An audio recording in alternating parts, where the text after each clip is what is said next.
ఋషి దేవతల సామోపాయం. దేవతలు, ఋషులు అందరూ కలిసి వృత్రుడి ఆశ్రమానికి బయలుదేరి వెళ్ళారు.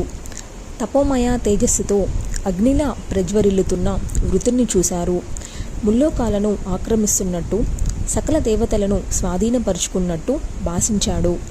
ఋషులు మెల్లగా సమీపించి ప్రేమగా పలకరించారు. దేవకార్య సిద్ధిని కాంక్షించి సామోపాయంగా రసాత్మకంగా ప్రసంగించారు.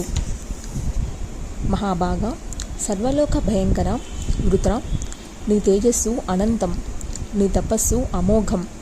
ఈ బ్రహ్మాండమంతటా నువ్వే వ్యాపించావు. నీకిప్పుడు ఇంద్రుడితో ఇక వైరమేమిటి? అది అతడికే కాదు, నీకు కూడా సౌఖ్య విఘాతకమే, ఇద్దరికీ దుఃఖప్రదమే. ఇద్దరి ఆలోచనలను నిరంతరం అదే మింగేస్తూ ఉంటుంది. మీరిద్దరూ హాయిగా కంటి నిండా నిద్రపోయి ఎంతకాలం అయిందో. నువ్వు నిద్రపోవడం లేదు, అతడిని నిద్రపోనివ్వడం లేదు. శత్రుభయంతో చింతార్థుడైనవాడు ఎంత బలిశాలి అయినా సుఖంగా నిద్రపోగలడా? విలువైన కాలమంతా మీకు యుద్ధంతోనే గడిచిపోతుంది. దేవతలు, దానవులు, మానవులు, సకల ప్రజలు ఇబ్బందులు పడుతున్నారు. ఎందరెందరో ప్రాణాలు కోల్పోతున్నారు. ఈ సంసారంలో సుఖాలు గ్రహించాలని, దుఃఖాలు విడిచిపెట్టాలని పెద్దల మాట. దీనికి పూర్తి వ్యతిరేకంగా చేస్తున్నారు మీరు. ఒకడితో వైరం పెట్టుకున్నాడు అంటే ఇక వాడికి సుఖం ఉండదు అనేది ఖచ్చితమైన నిర్ణయం.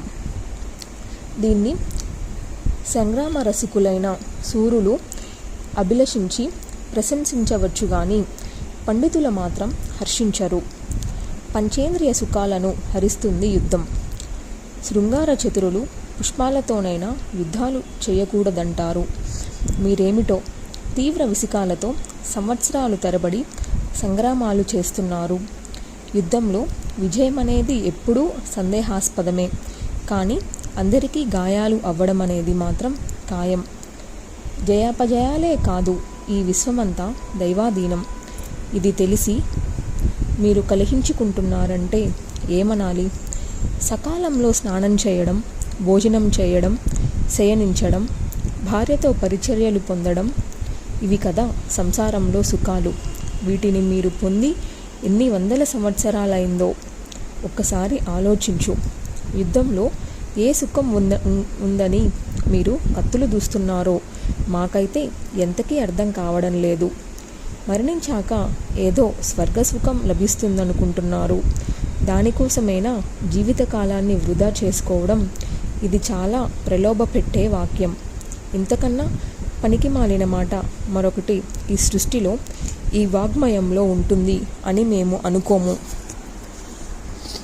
బాధకు ఓర్చుకొని అందమైన దృఢమైన శరీరాన్ని ముక్కలు చేసుకొని రణరంగంలో కుక్కలకు నక్కలకు అప్పగించి అటుపైని స్వర్గసుఖాలు పొందుతాను అనడం కన్నా మూర్ఖత్వం ఉందా? ఎంతటి మూర్ఖుడైనా ఇది కోరుకుంటాడా? అందుచేత ఓ వృత మహావీర, నీకు శక్రుడికి గాఢమైన సఖ్యాన్ని మేము వాంఛిస్తున్నాము. అది నిత్యం కొనసాగాలని అభిలషిస్తున్నాము. మైత్రి కుదుర్చుకొని మీరిద్దరూ నిరంతరం సుఖపడండి. ప్రాణకోటిని సుఖపడనివ్వండి, మేము సుఖపడతాం. వైరం శాంతించి యుద్ధభయం తొలగిపోతే అది అందరికీ ఆనందదాయకం. రేయింబవళ్ళు మీరు యుద్ధం చేస్తుంటే అది మాకెంత పీడగా ఉండేదో. మేము శాంతి కాముకులం. అందరూ సఖ్యంగా కలిసిమెలిసి ఉండాలని కోరుకుంటూ ఉంటాం. మా వంటి మునులు అవసరాన్ని బట్టి నిన్ను కానీ ఇంద్రుణ్ణి కానీ సుఖంగా సమీపించాలి అంటే అవకాశం ఉండేది కాదు కదా ఇన్నాళ్ళలోనూ.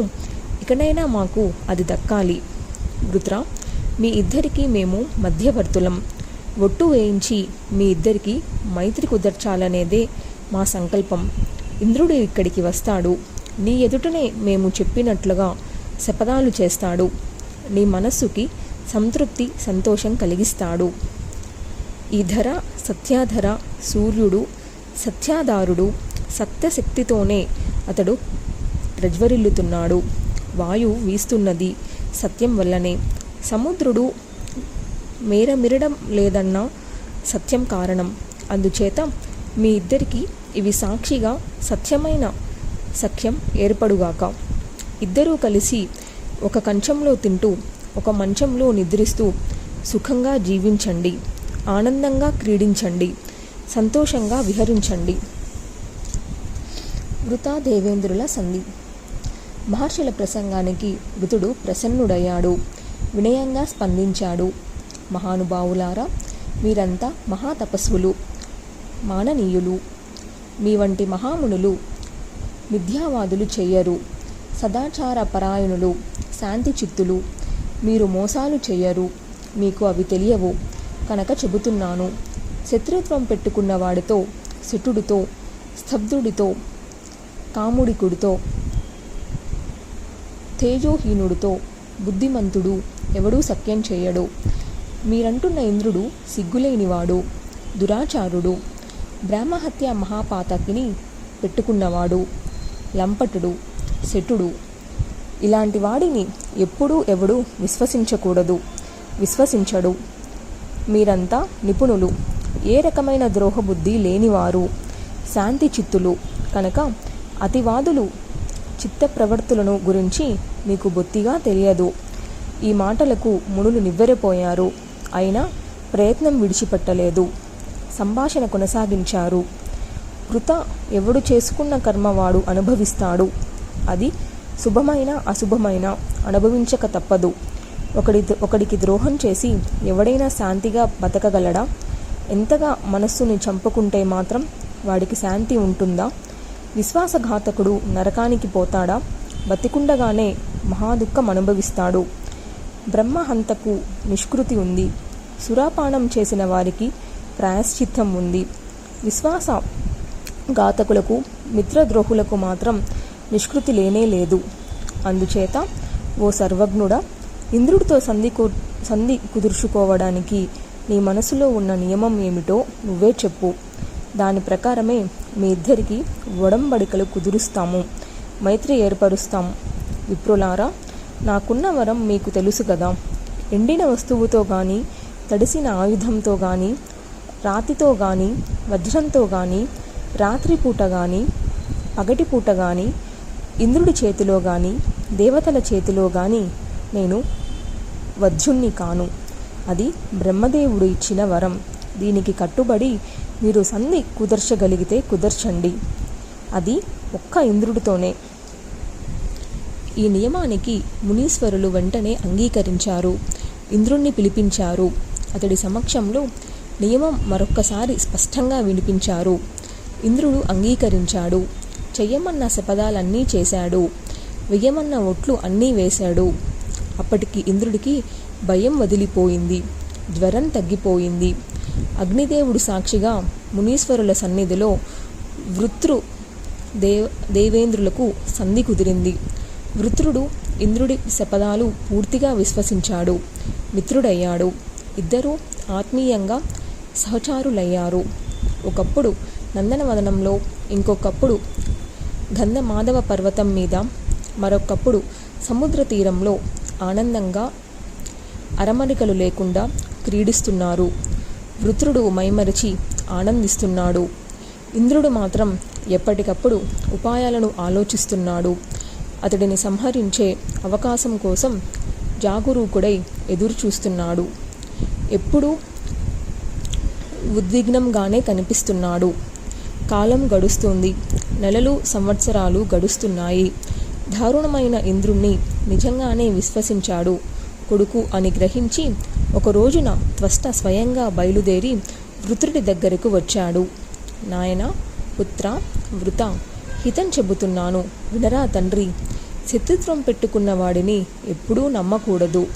ఇంద్రుడి నీతో కృతవైరుడు, పైగా అసూయపరుడు, పరమలోభి, ఐశ్వర్య మదమత్తుడు, ద్వేషపరాయణుడు, పరుల దుఃఖాలకు పండగ చేసుకునే నీచుడు, పరదార లంపటుడు, పాపి, నయవంచకుడు, నిరంతరం రంధ్రాన్వేషి, ద్రోహబుద్ధి, మాయావి, మదగర్వితుడు, తల్లి గర్భంలోకి ప్రవేశించి గర్భవిచ్ఛేదం చేసిన క్రూరుడు, పాపభీతి ఏమాత్రమూ లేనివాడు. అతడిని నువ్వు విశ్వసిస్తున్నావు. ఇది నీకు తగదు. ఒకసారి మహాపాపం చేసిన వాడికి ఇక సిగ్గేమిటి ఎగ్గేమిటి, ఎన్ని పాపాలైనా ఎన్నిసార్లైనా చేస్తాడు. పుత్రక, ఇంద్రుడిని నమ్మకు అని ప్రేమగా ఉపదేశించాడు. కానీ వృత్రుడు వినిపించుకోలేదు. ఓగాలం దాపరించింది. ఎలా వింటాడు? వృత వద. ఒక రోజున సముద్ర తీరంలో వృత్రుడిని కలుసుకున్నాడు ఇంద్రుడు.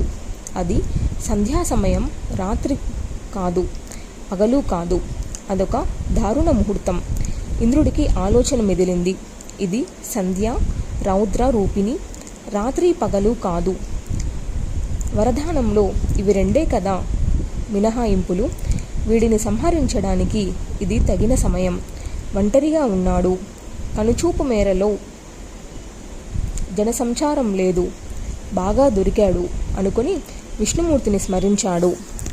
ప్రణాళిక ప్రకారం నారాయణుడు అదృశ్య రూపంలో వచ్చి వజ్రాయుధంలో ప్రవేశించాడు. ఇప్పుడు కనుక ఇతడిని సంహరించకపోతే ఇక నాకు ఏ శ్రేయస్సు ఉండదు. శత్రువు బలవంతుడైనప్పుడు వంచన చేసి మట్టుబెట్టమని రాజనీతి చెబుతుంది. కాబట్టి నిస్సందేహంగా వీడిని ఇప్పుడు సంహరించవలసిందే అని మరోసారి దృఢంగా నిశ్చయించుకున్నాడు. ఆయుధం తడిది కాకూడదు, పొడిది కాకూడదు, శిలాధారులోహ నిర్మితం కాకూడదు. ఎలాగా, ఏ ఆయుధంతో వీడిని చంపాలి? ఒక క్షణం ఆలోచించాడు. ఎదురుగా సముద్ర తరంగాల మీద పెద్ద నురుగు కనిపించింది. అవును, అది తడి కాదు, పొడి కాదు, శిలాధారు లోహాలలో ఏదీ కాదు. దానిని ఆయుధంగా ఉపయోగిద్దాం అనుకున్నాడు. ఒక్కసారి జగన్మాతను, ఆ ఆదిపరాశక్తిని మనసారా ధ్యానించాడు. ఆ పరాశక్తి తన తేజస్సునంతా ఆ నురుగులో ప్రవేశపెట్టింది. ఇంద్రుడు తన వజ్రాయుధాన్ని వృత్రుడి కంటపడకుండా ఆ నురుగులో ముంచాడు. ఫేనావృతమైన వజ్రాయుధాన్ని వృత్రుడిపైకి విసిరాడు. అంతే, అది తగలడంతోనే పర్వత శిఖరంలా కూలిపోయాడు వృత్రుడు. దేవేంద్రుడు ఆనందపరవశుడయ్యాడు. మహర్షులు సంతోషించారు.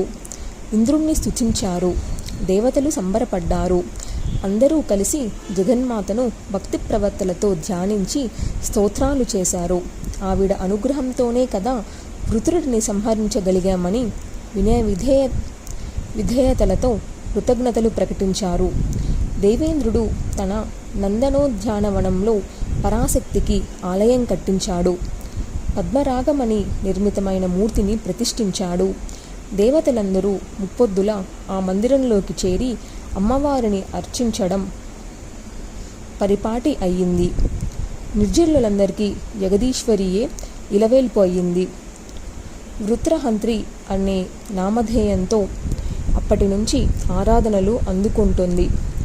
తరువాత దేవేంద్రుడు శ్రీ మహావిష్ణువును భక్తితో పూజించి సంతోషపరిచాడు. వాయు శుభప్రదంగా సుఖప్రదంగా వీతేచింది. దేవగంధర్వ యక్ష కిన్నరాదులందరూ వృత్రవధతో సంబరాలు జరుపుకున్నారు.